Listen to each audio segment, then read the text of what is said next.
नमस्कार, आप देख रहे हैं देवभूमि इनसाइडर। हमारे साथ मौजूद है उत्तराखंड के पूर्व मुख्यमंत्री हरीश रावत जी।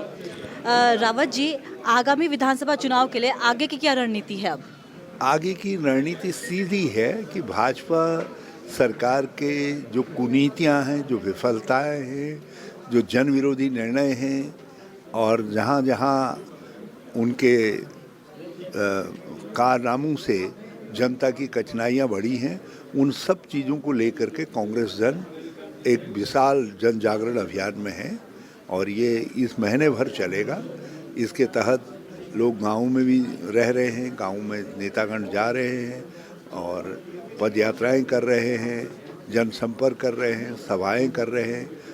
हर तरीके से हम बीजेपी की राज्य सरकार की विफलताओं को बड़े पैमाने पर एक्सपोज कर रहे हैं। जब भी भाजपा के बड़े नेता उत्तराखंड आते हैं तो यूजुअली देखा जाता है कि कांग्रेस के बजाय वो आपका नाम लेकर हमला करते हैं। क्या कारण है? इनकी कृपा है कि वो हम पर हमला करना चाहते हैं तो उनको रोकता कौन है। बस सिर्फ लोकतंत्र पर हमला न करें। लोकतंत्र पर हमला करेंगे तो फिर कांग्रेस चट्टान की तरीके से उनके सामने खड़ी होगी और इस समय लोकतंत्र पर हमला हो रहा है। तो हरीश रावत गौण है, लोकतंत्र प्रमुख है। हम लोकतंत्र और उत्तराखंडियत दोनों पर हमला है, तो ये दोनों हमको बहुत प्यारी है। इनकी रक्षा के लिए हम हर संभव संघर्ष करेंगे। तो क्या ये कहा जा सकता है कि आगामी विधानसभा चुनावों के लिए हरीश रावत कांग्रेस का चेहरा है? चेहरा ये तय पार्टी लीडरशिप करती है और जहां आवश्यक समझती है और वो कोई इशू नहीं है, कोई मामला नहीं है। और फिर वैसे भी देखिए, ये चेहरा कौन हो, कौन क्या हो, ये चीज़ें जो है धीरे धीरे सने सने अपने आप सेटल्ड हो जाती है। लोकतंत्र में दुल्हन तो वही होती है जो पिया मन भावे। आपने एक चलन शुरू किया है मौन उपवास का। आपको क्या लगता है कि आपके मौन उपवास से भाजपा में कितना शोर मचता है? देखिए, लोकतंत्र में विरोध के बहुत सारे अपने तरीके हैं और हम जिससे लोगों की कठिनाइयाँ कम से कम बढ़ें और सरकार के सामने उसके काले चिट्टे भी सामने आ जाएं, जिस मुद्दे को लेकर के को उठाना चाहते हैं वो मुद्दा भी स्पष्ट हो जाए।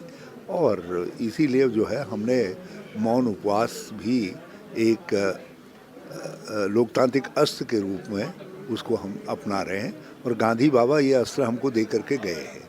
तो हम केवल जो गांधी बाबा ने किया है उसकी छोटी मोटी जो है अपनी स्थानीय नकल कर रहे हैं उसकी जो है। उन्होंने एक बड़े कॉज के लिए किया था, हम अपने छोटे मुद्दों को लेकर के कर रहे हैं।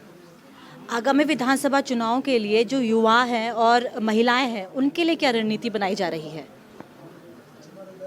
आपकी सिफारिश दोनों के लिए है ना, तो हम दोनों के विषय में बहुत गहराई से वो हैं और कमिटेड हैं। जहाँ जहाँ महिलाएं जीत सकती हैं तुलनात्मक रूप से, 2-3 लोग भी हो सकते हैं, तो हम महिला को प्रेफरेंस देंगे, युवा को प्रेफरेंस देंगे, पूर्व सैनिकों को प्रेफरेंस देंगे। आप जानती हैं सरकार बनाने के लिए संख्या बल महत्वपूर्ण है, तो इसलिए चुनाव जीतने के लिए लड़ना पड़ता है। तो जहाँ जहाँ जीतने की संभावना हम देखेंगे या हमें ये रहेगा कि हम पार्टी की ताकत से अमुक क्षेत्र में महिला को जिता सकते हैं, तो हमारी कोशिश रहेगी कि हम वहाँ से महिला को खड़ा करें। हमसे बात करने के लिए बहुत बहुत धन्यवाद रावत जी। ये थे हमारे साथ उत्तराखंड के पूर्व मुख्यमंत्री हरीश रावत जी, जिन्होंने आगामी विधानसभा चुनाव के मद्देनज़र कई महत्वपूर्ण विषयों पर हमसे बातचीत की। कैमरामैन विवेक के साथ रश्मि पंवार, देवभूमि इनसाइडर। आज ही डाउनलोड करें देवभूमि इनसाइडर ऐप।